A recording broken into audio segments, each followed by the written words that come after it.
ছিল যে সেদিন রাতে প্রায় রাত্র 2টোর সময় একজন ব্যক্তি, সে তার বাড়ি বাসনখোলা, সে যখন রাত্রেবেলা ঘুম থেকে উঠে টয়লেট করার জন্য বেরোয় তখন দেখতে পায় যে মেইন রোডের উপর দুটো বোলেরো পার্ক করা আছে। আর সে তখন দূর থেকে কাছে আসে গাড়ি দুটোকে চেক করার জন্য যে এত রাত্রেবেলা দুটো বোলেরো গাড়ি এখানে কেন দাঁড়িয়ে আছে। তো যথারীতি দেখতে পায় যে গাড়িগুলোর মধ্যে কয়েকটা 3-4টা গরুকে লোড করা হচ্ছে। অ্যাকর্ডিংলি সে গাড়িগুলোকে আটকানোর চেষ্টা করে, কিন্তু গাড়ির যারা ড্রাইভার ছিল বা যারা লোডিং করছিল তারা তাকে দেখে গাড়িগুলোকে নিয়ে তারা পালিয়ে যায়। অ্যাকর্ডিংলি সে কমপ্লেন করে এবং তার কমপ্লেনের উপর একটা কেস রেজিস্টার হয়। তো পরবর্তীকালে তার থেকে গাড়ির দুটো নাম্বার নিয়ে আমরা গাড়িগুলোকে সোর্স এনগেজ করে ডিটেইন করতে সক্ষম হই। গাড়িগুলোর নাম্বার ছিল একটা বোলেরো পিক আপ আর একটা হলো বোলেরো ট্রিপল।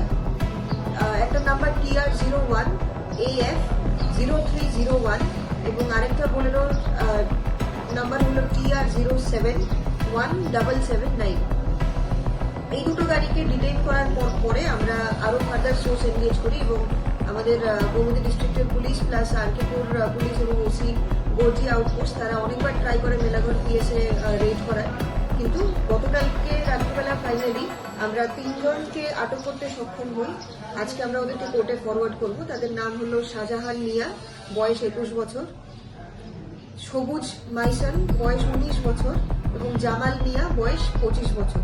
প্রত্যেককেই আমরা মেলাঘর পিএস থেকে আটক করতে সক্ষম হয়েছি।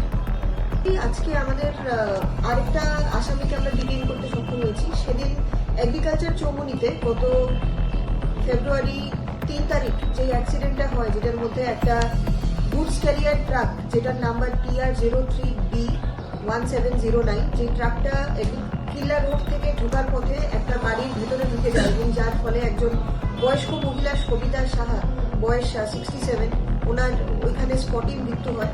ওই ঘটনার সঙ্গে যে ট্রাক ড্রাইভার ছিল তাকে আমরা আজকে আটক করতে সক্ষম হয়েছি। তাকেও আজকে কোর্টে ফরওয়ার্ড করা হবে। তার নাম জ্ঞান চৌধুরী ত্রিপুরা, বয়স 30 বছর এবং বাড়ি কোয়াইফাং। তাকে আমরা কোয়াইফাং থেকে রেড করে অ্যারেস্ট করি।